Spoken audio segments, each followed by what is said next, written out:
నమస్కారం. జాతీయ భూమి న్యూస్ ఛానల్‌కి స్వాగతం. తెలంగాణ ఆటో కార్మికులకు సంబంధించి చాలా కాలంగా దీర్ఘకాలిక సమస్యలు ఉన్నమాట వాస్తవం.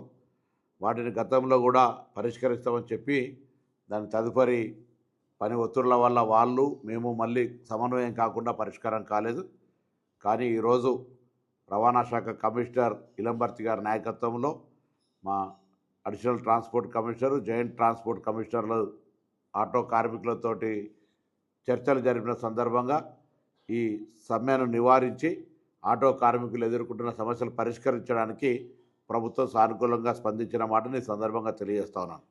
ముఖ్యంగా ఒక అపోహ తెలంగాణ ఆటో కార్మికులు యాజమాన్ల మధ్యలో ఇబ్బంది కలిగింది. ఆర్టీసీ ఈవీ ఆటోలు కొంటుందనే ఒక దుష్ప్రచారం జరిగింది. అది అవాస్తవం. ఎక్కడ కూడా అటువంటి చర్చ కూడా జరగలేదు. మేము లాస్ట్ మైల్ కనెక్టివిటీ కావాలంటున్నాం తప్ప ఆటోలు ఆర్టీసీ ఎప్పుడు కొనుగోలు చేసే ప్రస్తావన రాదు అనేటువంటి మాటను మనవి చేసినాం. దాంతోపాటుగా ఈరోజు 2012లో పెంచినటువంటి మీటర్ ఛార్జీలను పెంచాలని చెప్పినారు. ప్రభుత్వం ఇన్ ప్రిన్సిపల్గా అగ్రి అయింది. అందుకు సంబంధించి వాళ్ళతోటి డిపార్ట్మెంట్ పరంగా చర్చలు చేసి త్వరలోనే అందుకు సంబంధించినటువంటి అధికారిక జీవోలు ఇవ్వడం జరుగుతుంది.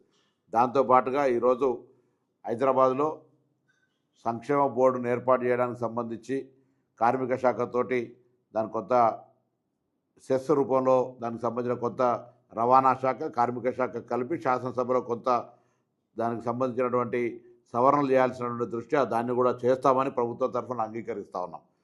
సంక్షేమ బోర్డును ఏర్పాటు చేస్తామనేటువంటి మాట కూడా ఆటో కార్మికులందరికీ శుభ సందర్భంలో తెలియజేస్తాను.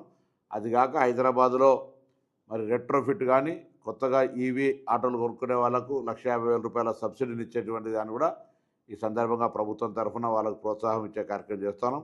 దాంతోపాటుగా మరి ఒక యాప్ ఉండాలి.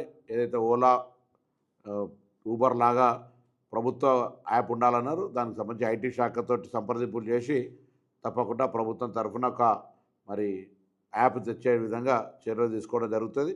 మిగతా అగ్రిగేట్ సంబంధించిన పాలసీ కావచ్చు, ఇతరత్ర అన్ని సానుకూలంగా చేస్తూ వాళ్ళు ₹12,000 సంబంధించిన అంశం కూడా ప్రభుత్వం పెద్దలతోటి గౌరవ ముఖ్యమంత్రి గారు, ఉప ముఖ్యమంత్రి, సహచార మంత్రులతో చర్చ చేసి ఆ అంశానికి సంబంధించి కూడా వాళ్లకు వీలైనంత తొందరలో మరి ఒక సానుకూలంగా స్పందించే విధంగా తీసుకుంటామనే మాట ప్రకారంగా జాయింట్ యాక్షన్ కమిటీ మీద వచ్చినటువంటి సంఘ ప్రతినిధులందరూ మా ట్రాన్స్పోర్ట్ కమిషనర్ తదితర అధికారులతో జరిపిన చర్చల్లో సమ్మెను ఉపసంహరిస్తామనే ప్రకటన చేసిన సందర్భంగా వారికి అభినందనలు. తప్పకుండా నేను రవాణా శాఖ తరఫుగా ఇంతకుముందుగా ఆర్టీసీ కార్మికులకు ఏ విధంగా హామీలు ఇచ్చి అమలు చేస్తానో ఆటో కార్మికులకు సంబంధించి కూడా ఎక్కడ ఇబ్బంది లేకుండా తెలంగాణ బిడ్డలుగా వాళ్ళందరికీ కూడా న్యాయం జరిగే విధంగా ఈ ప్రభుత్వం రేవంత్ రెడ్డి గారి నాయకత్వంలో చేస్తుందనే మాటని సందర్భంగా తెలియజేస్తాను.